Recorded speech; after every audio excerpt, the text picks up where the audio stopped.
Hi guys, hope you're well. Thanks for clicking on my channel. So what have we got for you today? Bit of an unusual one really. So all my life I've had Japanese sports bikes, etc. Dare I say it. Current bike is a 2017 Honda Africa Twin. It's 4 years old. I've owned it for 2 years. There's lots of videos I've put on my YouTube channel as to the things I've done to it. But what are we talking about today? Talking about this thing here, if you recognize it, KTM890R.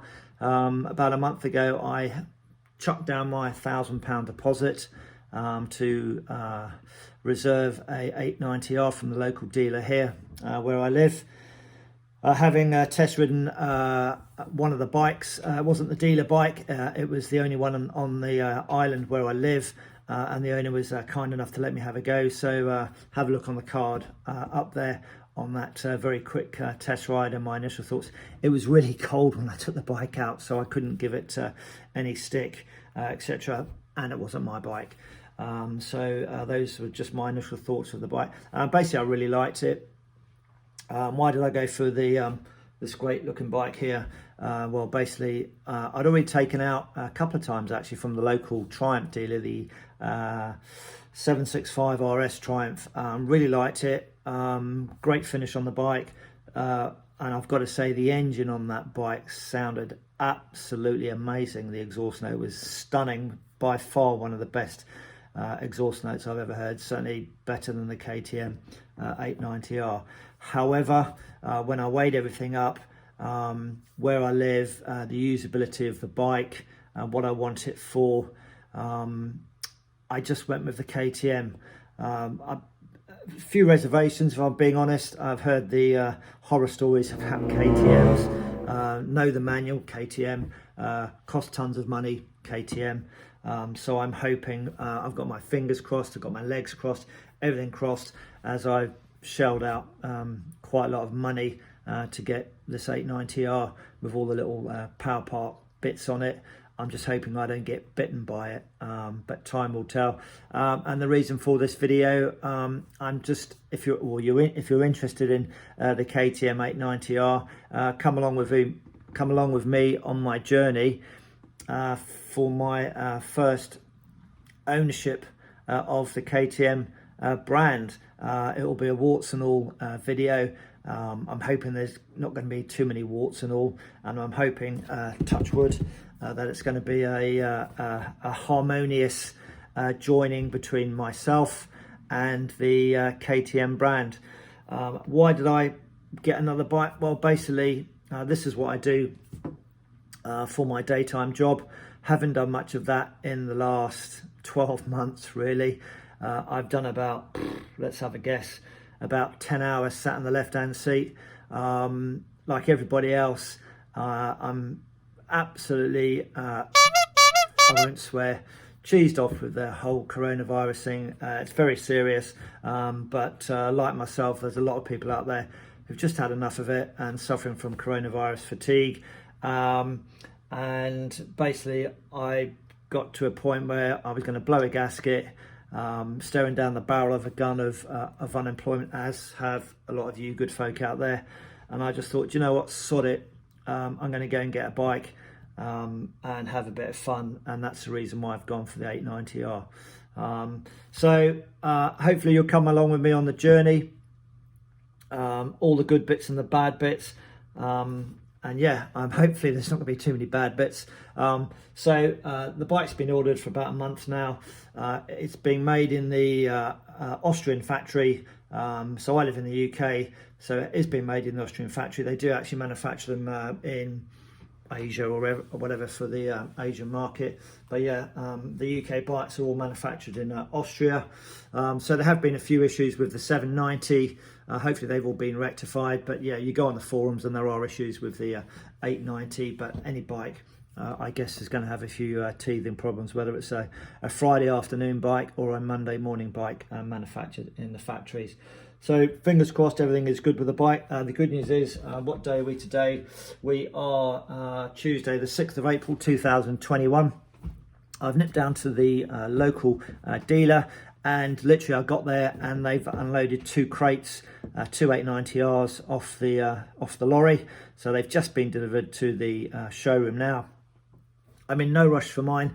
There's a guy chomping at the bit. He wants to get his bike on the road like yesterday. So yeah, he can go and do that. I'm going to wait for mine. There's loads of power parts bits to put on it. So I'll quickly go through those now, actually. So the power part bits that I've got on them, I've just put a picture of it on here. But in case you're interested and you're interested in the 890R, and you want to see what I've put on mine, well, starting at the front then, I've gone from the slightly taller windscreen. They do a small one, but I've gone for the slightly taller one. I've gone for the bar end mirrors, all the KTM power part stuff. Oh, excuse me.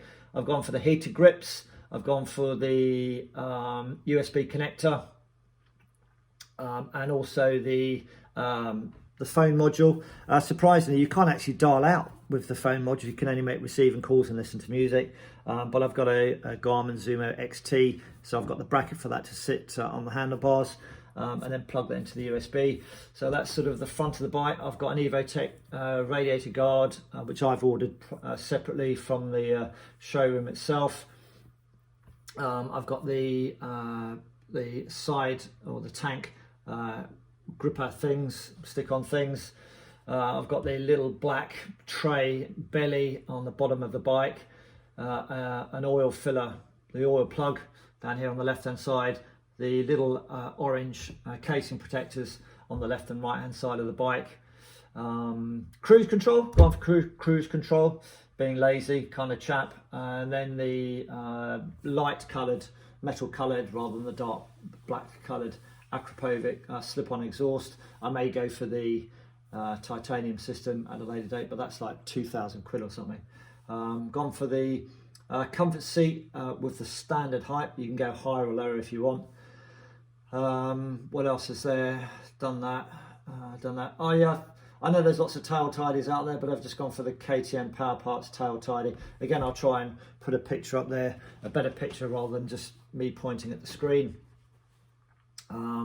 The bike does come with a rear pillion seat and the footrest hangers in a little box if you want to put those on the bike. So I'm just going to leave those off because I've got no intention of anybody going on the back. The only reason I'll put the rear pillion seat on, I guess, is if I go away for a few days, and I'll just put a bag on the back of the seat there and bungee cord it on. So I think that is pretty much, I'm going to grab this bit of paper. I think that is pretty much all the things I've ordered. Oh yeah, a couple of plug covers on the orange rails there. Display protection sticker. Yeah, I've already spoken about the cruise control. Heated grips, a bit of a wuss. I've gone for the LED turn signal kit, which is the small metal one. Yeah, that's like 300 quid. Ooh. So I've pretty much thrown everything at it. Clutch cover, ignition cover. Again, there's a photo of it all. Windshield, yeah. Oh, tyre pressure monitoring, 140 quid. Yeah, so I've just sort of gone COVID, fatigued. Do you know what? I don't care. I need a blowout. So I've had a bit of a blowout. So if it's something you're interested in, the bike should be on the road, as I'm in no rush to get it, at the end of next week. So we're Tuesday at the moment, so they're just prepping up the guy that wants to go on the road like yesterday. So his bike will be out from the workshop, I guess, day after tomorrow, because they've got to register it and everything. And I think the registration people, whether they're working from home, I have absolutely no idea. So that's got to be done. So I said, look, I'm in no rush. I'm going back to work to do this aviating job, which I'm not doing much of at the moment. I'm going back to work on Sunday, so I'll be away from home potentially for a week. So no rush. Take your time, and I'll get the bike as and when. So yeah, so that's it. I want a paddock stand as well, the KTM paddock stand and bobbins. So if you're interested and you're thinking about getting a KTM890R and you've never gone onto the KTM brand before, please subscribe to the channel below, give us a thumbs up, and I hope to get a video out within the next 10 days of picking the bike up, any special procedures for running it in, and all that kind of stuff. And yeah, I just want to do the YouTube thing of I'm a virgin on the KTM brand. Is it going to bite me in the arse? I have absolutely no idea. But if it does, I'll video it and let you guys know where the pitfalls are. But I have to say, the Triumph is a great bike, but for where I live, all the power is sort of at the top end, where the KTM twin cylinder low down torque, I absolutely loved it. It was just what I needed. Pretty much like my Africa Twin, really. So yeah, guys, click on the channel and I'll put another video out as soon as I can, once I know what's going on. The only thing I might do, and in fact the guy whose KTM has arrived with mine, he's going to swap out the white plastics surrounding the fuel tank and the white mudguard, swap them out for black plastics. And in fact, on the KTM forum, here's a picture of a guy who's already done that, and I think it looks absolutely stunning, very understated. So I'm going to do exactly the same as coincidentally this guy's going to do as well. So I didn't know he was going to do it, and the guy from the showroom didn't know I was going to do it as well. So he's already priced up it's not cheap, I think it's either the 790 black tanks around or the 890 black tanks around, and the black mudguard and the decals to go with it. If you want to do that, it's about a 300 quid swap out. But guys, look at this photo. I just think it looks absolutely stunning. There are a lot of graphics companies out there, Moto, ProWorks, or whoever they are. They are the official KTM sticker guys. I was thinking about doing that and going for like the stealthy look. And again, that's about a £200 option. But in fairness, I think I'm just going to swap out the black plastics and do that. So if you're interested in that, that may be something you want to have a look at. But yeah, I just think it looks stunning. So yeah, click on that subscribe button and follow me on my journey. Am I going to get bitten in my arse? I hope not. But yeah, so that's it for now. I know it's 12 minutes long, but I just thought I'd set things out what I'm looking at doing. So fingers crossed, it's all good. And we'll see you all again soon in about 10 days' time. Take care, ride safe, ciao.